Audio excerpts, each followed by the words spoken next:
here we are on Conversations from Drumroll this week with Danni Nicholls. Hello. All the way from across the pond. Yeah. So tell us, how did you get started and what brings you to Geneseo on this fine day? Well, where to start? Well, I'm from across the pond. I'm from a small town in England called Bedford, in the county of Bedfordshire. Bedfordshire is how we pronounce it. But I actually am now based in Nashville, Tennessee. Okay. For many years, coming back and forth to, I'm a singer-songwriter, and it's a pretty good place to go if you're a singer-songwriter to Nashville, Tennessee. And I've ended up making 3 records there over the last 12 years or something. And just every time I went there, I would make more and more friends and contacts, and I just loved it, and it just felt like my place. So really for many years I wanted to be based there, and then this past May I finally took the plunge. I got the visa and packed my stuff up and moved to Nashville. So but in order to live here, I have an O1 visa, it's called. Okay. And I'm officially now an alien of extraordinary ability. That is what is stamped on my passport. That's what they call the visa. Really? Yeah, alien of extraordinary ability. So I'm like, that's crazy, but I'll take it. Wow. So that means I can be here for 3-year chunks, and but I can only play music live. I can't get any other employment. So I am touring. Really? So I'm currently on tour in the Northeast, and I'm playing shows at Syracuse, Rochester, and Geneseo. So that's why I'm here, playing shows. Cool. Yeah. So tell us a little bit about your musical background and how you got into it, to the point where you have at this point become an alien of extraordinary ability. Oh, it's a long road. It's a long road. I've always loved performing. I did a lot of theatre when I was younger, and musical theatre, so I did a lot of singing, and I played the saxophone. So I just love music and theatre and art and performance, and always have done. But when I was 15 or 16, I went to visit my grandmother, and she said, I have a gift for you, I have something for you, and she disappeared off and returned back with this something heavy in a black bin liner, and I just was like, what could this possibly be? And I opened it up, and it was an electric guitar from the 60s that had belonged to my uncle Heathcliff, and it was the coolest looking thing I'd ever seen in my life. I still have it to this day. It's a Burns London short scale jazz guitar from 1963 or 4, I think 64. And that was it for me. I just started playing guitar, and getting anyone who knew anything about guitar to teach me another chord or teach me and I started singing my feelings, instead of journaling as a teenage journal person. I would just sing and play, and they were terrible songs, but you got to start somewhere. Yeah. And that just, I don't know, it just felt right and good, and I've just never stopped really. Wow. Since then, I've just always wanted to do this. So yeah, just many years of writing and recording and touring and trying to make it work in this crazy life and business. Yeah. Wow. So what was the turning point that took it from I'm a lover of music, living in my home country, to now it is time for me to break out and really try this on an international scale? Right. It wasn't an overnight thing. It was a very many years. I actually have some family in Atlanta, so I would come over to the States, and I just have a really great time. And also I grew up, the main thing is that I grew up listening to American roots music, country and western music. My grandmother and all the folks on my mom's side of the family are just huge country and western fans. So we were just that was the foundation of my musical upbringing. And so I used to hear about this mystical, magical place where the music came from called Nashville, and the Grand Ole Opry, and my grandmother would talk about all of that. And she actually grew up in India and grew up listening to the original 50s and 60s country music. And so when they moved to England, she brought that with her, and then it traveled through me. And so I just always wanted to visit that place that the music came from, and I went there in 2008 or 9, I think, and I just fell in love with the place, the vibrancy and the music coming out of every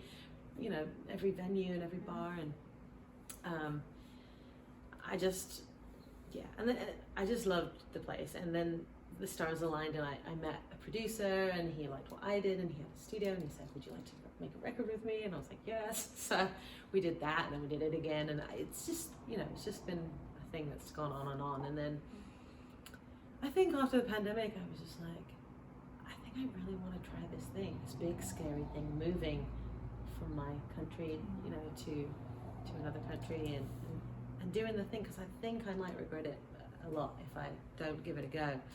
And so it sure has been an adventure, and it continues to be an adventure, and I'm relieved and proud to have done it, and so that I could never say that I didn't try it, and it's fun. I'm visiting new places all the time, meeting new people, having new experiences, and all through like these songs that come out of my brain and my heart, and they have led me to this wild and wonderful journey. So.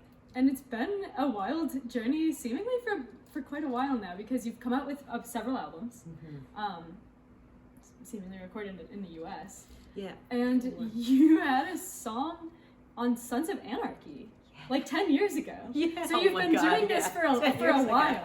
Yeah. It seems like in 2014 it was like a season 7 situation. Season 7, episode 1, Black Widower. It's in the bar scene. Luckily it wasn't like a gruesome murder scene, because that show was pretty prone to that. I was like, when I heard the song was in there, I was like, oh, please let it be like, okay. And it was really cool. And yeah, that song is called First Cuckoo of Spring, and it's, my most successful, most streamed song, which is funny because I just never play it live. Right. But it was great to have that happen, and but yeah, it was a long time ago. Thanks for really, bringing home that it was 10 years ago. Well, it just goes to show you my career that you're still going. Yeah, it blows my mind. But yeah, it's a long time coming. I feel like since I was 15 or 16 when I first picked up that guitar, that's when my musical career started. Yeah. And actually I used to like make songs in my bedroom, of course, and then I had a friend who could record stuff, and we made albums when I was really young, and I would sell them at school. I would sell them to my teachers and my friends. And recently someone sent me a screenshot of one of my albums that I made at that time that I printed off on my computer and burnt, and like printed off the covers, and like it's on eBay. Really? Someone's selling it on eBay. Oh my gosh. Yeah, it's a pretty wild journey. So yeah, been a long time, and I guess I'm a lifer. However much I doubt, and I'm, it's a hard business, but I'm just too far in it, and I love it. It's all I know, and like when it's good, it's really good. So I'll just keep going. Great. So you do have this very American roots like influence in your music, and it's very easy listening, very pleasant to listen to. Thank you. Absolutely, I've been really enjoying it. That's one of my favorite parts of doing this show, is that I just totally get to eat up all this music I probably wouldn't have stumbled upon. But it's super pleasant to listen to. Did you have a lot of like peers before you came to the States with this style of music that you were able to like perform with and bill with and things like that? Yeah, I mean, many years of, there's quite a good little, it's growing actually, that Americana is kind of where I place it, just because I love country and blues and soul and it is very bluegrass, Americana, and it's just all a melting pot, and like this umbrella of Americana, I feel pretty comfortable under there. And the UK has an Americana scene and association, and so a lot of people from here come over there, and I've opened for many artists over there, and then I would come and play in Nashville, like things like Americana Fest and that kind of thing. So, but yeah, to maybe to name some people, I'm trying to think. I've opened for my hero Lucinda Williams, and I played a show with Sturgill Simpson, and I did a run with the Secret Sisters, and they're all just like, such incredible artists to me. And so I, great memories, and felt really good to be able to be asked to join them. But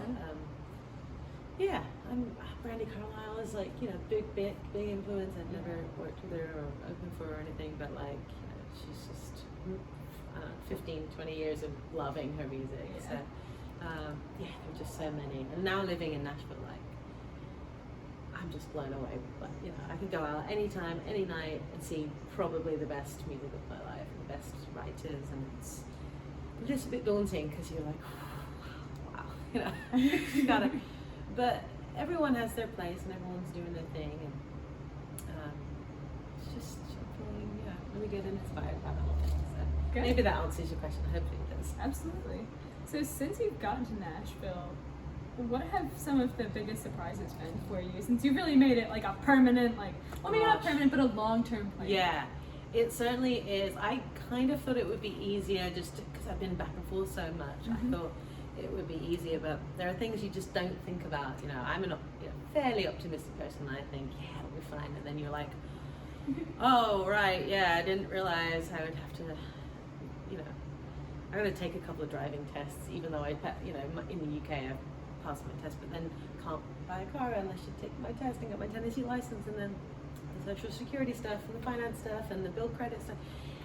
I don't know, they're just things that I never thought about. I was just like, let me go over and play songs. And then it's like, oh no, there's life stuff. So it's been challenging and at times rather overwhelming, and you know, the urge to be like, I quit, I'm going back, you know, is pretty strong, but I've come this far. I just gotta keep going. Yeah, what is it that keeps you going despite that? Because I mean, that is such a good question. The American visa system just seems like kind of nightmarish from everything I've heard. Yeah, and it's and funny. like working like the whole. I feel like I just got here, and in a few months I'm gonna have to start the process again because you know it's only for 3 years, but you have to reapply before it runs out and stuff. So, what is it that keeps me?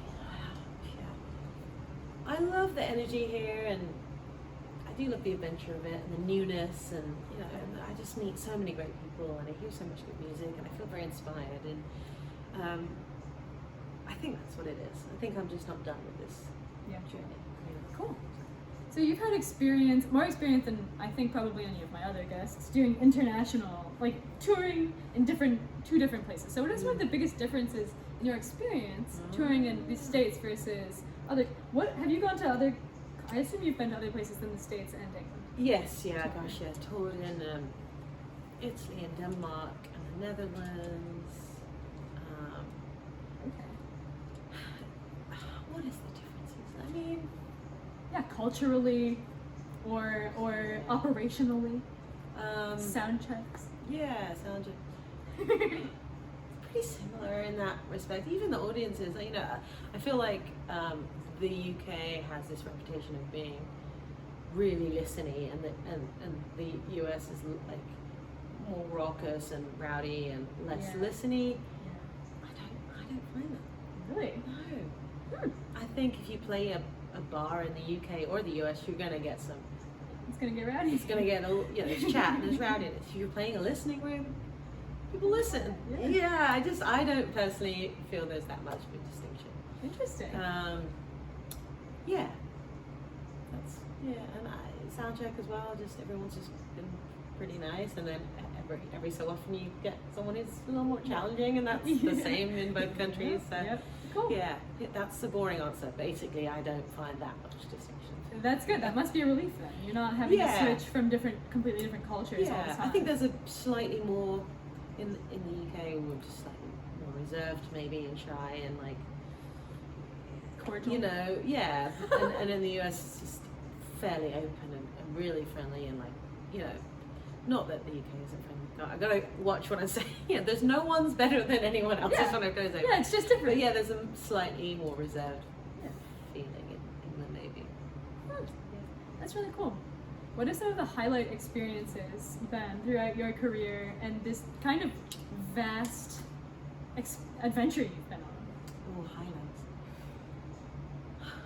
Gosh, so many, honestly. From playing tiny little house shows where you just feel the energy and the warmth and love to playing really big stages. I did a big tour in the UK opening for kind of a legendary artist that's really big in the UK, probably not over here, but his name's Shakin' Stevens, and I was so, I felt so grateful to be asked to go out on that tour and play to thousands of people a night, big theaters, and it was just me and my guitar, and I had to really learn quickly how to, you know, do those rooms. But everyone was so nice, and that experience was, yeah, really memorable. And that was like 33 dates in a row, like, you know, it was an experience. Oh You know, there gosh. was catering, and I really got to know the team, and it was just, yeah, really wonderful. But you know, like I said earlier, opening for Lucinda Williams was really, really wonderful. Actually, there was a show I played in Denmark at a festival called Tuna Festival, and they had a women's circle, so 5 women on stage at the same time, swapping songs, and that was really powerful and special. There were probably about 5,000 people in that tent as well. Wow. So, but we all just had this camaraderie, and we were just the girls together, and we'd never met each other, but the energy on the stage was incredible, and in the audience, and that's a real highlight. So, but yeah, man, there are a lot. So there's just a few. Yeah, that's really great. What have some of the big challenges been as you've grown in your career? Clearly now this is the most, the biggest steps that you've taken so far are kind of happening now, so. Yeah, this is, I feel a little bit like I'm starting again, you know, but that's not entirely true, just because I have a lot of experience, and I've got some records out, and I have friends and people here. But when I'm sort of turning up in Geneseo, New York, and trying to play a show, or you know, doing this Northeast run when I've never played this region, it's hard and daunting. But you know, I opened this tour in Fairfax, Virginia, and you know, it was a really lovely full room, and it just blows me away to turn up to these places I've never been, and people turn up and you make new friends, and but it's daunting. It's a big country. I'm in a car on my own, driving around. I do not have, you know, I'm not in the tour bus yet. I'm working towards having the band in the tour bus, but I'm like one of many thousands of artists that are just doing this as their job. This is my job, and I love it, and I will get in the car and I will drive hours and hours to bring songs to people, because I think it's good for my soul, and I think it's good, you know, I've been told it's good for other people's souls, and that exchange is hard to stop doing. But so the challenge is on the lonely days to like remember, you know, keep the why, you know, why you're doing this in mind, and I don't know, and you know, it's just a funny old world since the pandemic. People are, you know, I'm noticing less numbers out there, and with Spotify, you know, you're trying to sell your music, but that doesn't work so much anymore. But you know, pros and cons, and they're big challenges as well. Just, you know, making it work so you can live a decent life. But I'm pretty happy with where I'm going, and it's so lovely when people come out to shows. So if you're, you know, if you hear of a live show and you've got an artist coming through your town and you're umming and ahhing whether to go, you should probably go. Yeah, I think it's very good for people too. And you mentioned that your music is, that people have, you've heard your music is good for people. I think your music's very pleasant to listen to. And your lyrics are very poignant. So what inspires you to write and create? Life, honestly. You know, isn't it crazy? Isn't it wild? Isn't it wonderful? Isn't it terrible? Isn't it? There's just so much. And I'm pretty sensitive, big feeling, big overthinker, and I have to channel it somewhere. It has to go somewhere. And I feel a great relief when, you know, I channel it through music. And if my life, you know, joy and hardship can transmute into some art, and then someone else can feel some sort of connection or comfort from that, I just think it's really magical. And I think life just offers up so much opportunity to dive in a more, you know, in a deeper way, and that's, my brain really works that way. Like, I love to overthink, and it just seems a very natural outlet for me. So you know, bring on the heartbreak, you know. Not really, I'm done with that. I'm done. I take it back. I just want some joy now, you know. Have some spring But songs. it's light and dark. It's the two things, and yeah. So. So you mentioned that your most streamed song is not the song that you play. Yeah. So what are some of your favorites? Never played that song live. It's crazy. Really? No. Mm-mm. Do people request it? Yeah, sometimes. And you Actually, just- I do this thing called every Sunday. I play a live stream show, and it's on a platform called StageIt.com, and my show is called Sunday Songs. So every Sunday I play a live show. And last week, for the first time ever, I did this song. I did first Cuckoo of Spring. It's called, and that's the Sons of Anarchy song, and it went good. I was like, why have I not played this song for 10 years? Yeah. That was really dumb. But maybe moving forward, I'll do it more often. But yeah, did that answer your question? Yes, well, I started with a different question and then I took it in a different direction because I remembered anyway. Yeah, Stage It. Well, that was me just also plugging my stages. Yeah, so, no, every I think Sunday, that's great. and it's like pay what you want, and there was lots of people come together and connect, and it's a really great hang over there. Some great artists doing shows over there. And, Wow, I've never heard of that before. Yeah, it's pretty wonderful. So StageIt.com. Wow, how many folks swing by the Stage It show? It averages, I don't know, I've had a show with 30, 40, and then I've had one with 5, 10, 15, like just who knows what everyone's doing every Sunday. But if I keep turning up, then hopefully they'll other keep turning people up. Yeah, keep cool. turning up. It's pretty fun. Yeah, I used to do a live stream for a radio show that I did, and sometimes I would have like 2 viewers, and I'd be like, man, what am I doing I here? know. And then I'd be like, you know what, this is good for me. Like, it's good to toughen me up. Yeah, those 2 people really enjoyed it. So, exactly, like, hey, they came. Like, I'm so grateful that anything happened. Yeah. But, yeah, sometimes there's... You gotta start somewhere. Sometimes it's a little humbling. Certainly. A lot of this job is very humbling. Yeah. How do you persevere in those moments that you're like, man, this is really like not necessarily the touring, like, man, why am I doing this for the love of it, but like when you're really like discouraged. Yeah, that's such a good question. It's hard. Because sometimes you're looking at that screen and you see that it says 1. Yeah. It's a bigger picture thing. Yeah. I think I bring through all of the good things that have happened, like the incredible moments that have happened and are to happen in the future, and like it's highs and lows, and that's part of the joy of it. If it was the same all the time, every time, maybe it wouldn't be so appealing. I don't know. Yeah, and like you said earlier, it's like you love it. And I also love it. It's your job. Yeah. It's a funny one. Like, how long do you keep going? Like, yeah, but I love it. So when there's got to come a point where you're like, no, I'm worth more. I deserve more. But like, it's a fine line because that's something I'm wrangling with at the moment. That line of like, this is my whole career in life, and like, it's your lifestyle. It's not a hobby, guys. Yeah. So it's challenging, but it's also really beautiful, and sometimes it's very apparent and very worthwhile. So looping back to what I was going to say before, we kind of moved around it. What are some of the songs that you've written in your career that have been some of your favorites? Oh yeah, that's the question.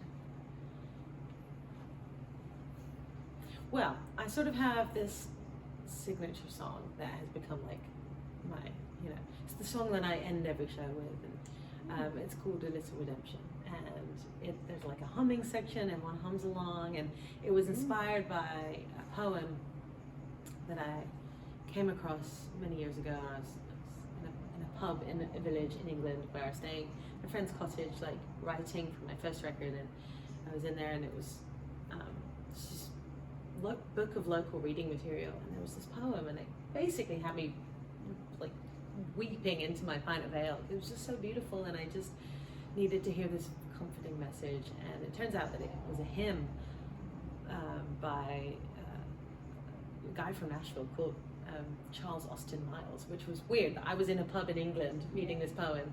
Anyway, and he was from Nashville, and I ended up adapting that poem into a song and writing several more verses in the same kind of style, and it's a message. It's putting good vibes and good feelings out into the world that needs, it's brought me comfort, and I thought maybe it will bring some other people comfort, and it does. I play it, played it thousands of times at thousands of shows, and it just is that uplifting kind of thing. So I love that one. Cool.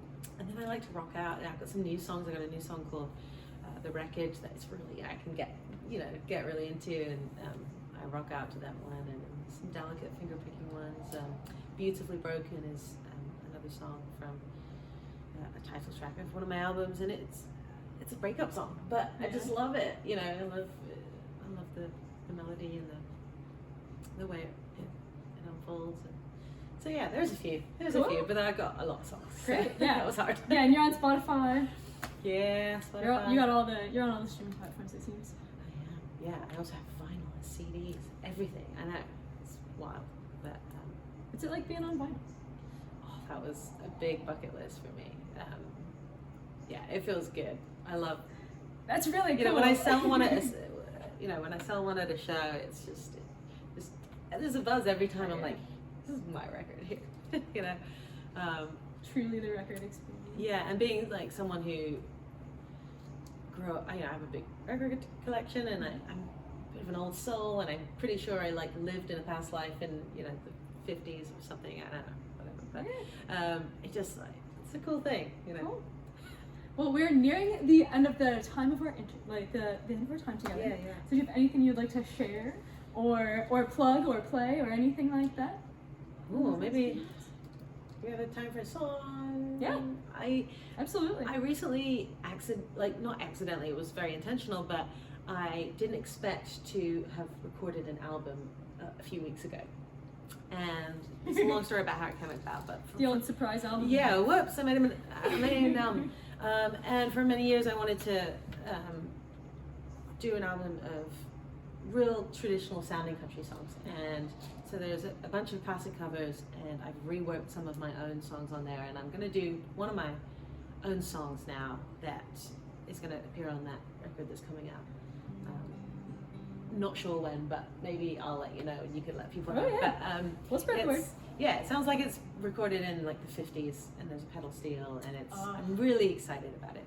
And it's called Under the Neem Plant Tree. But this song is called Ancient Embers, and it's a love song. So.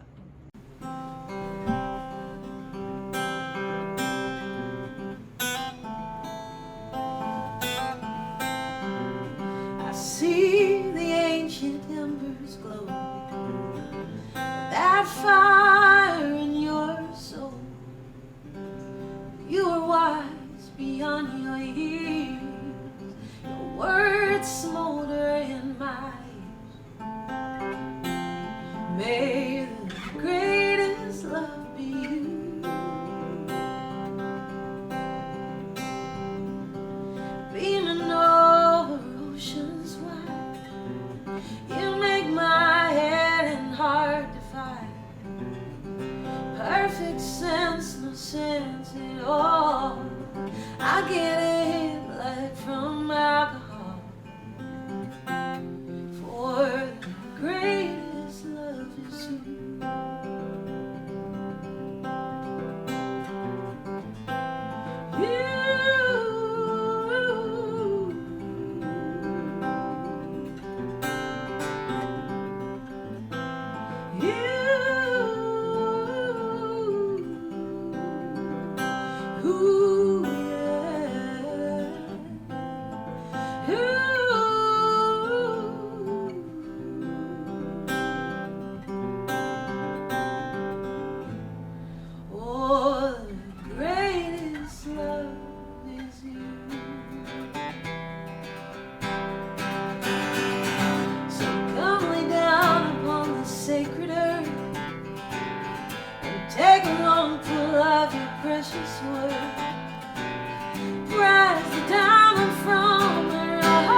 so you. much. This has been Danni Nicholls on Conversations from Drumroll.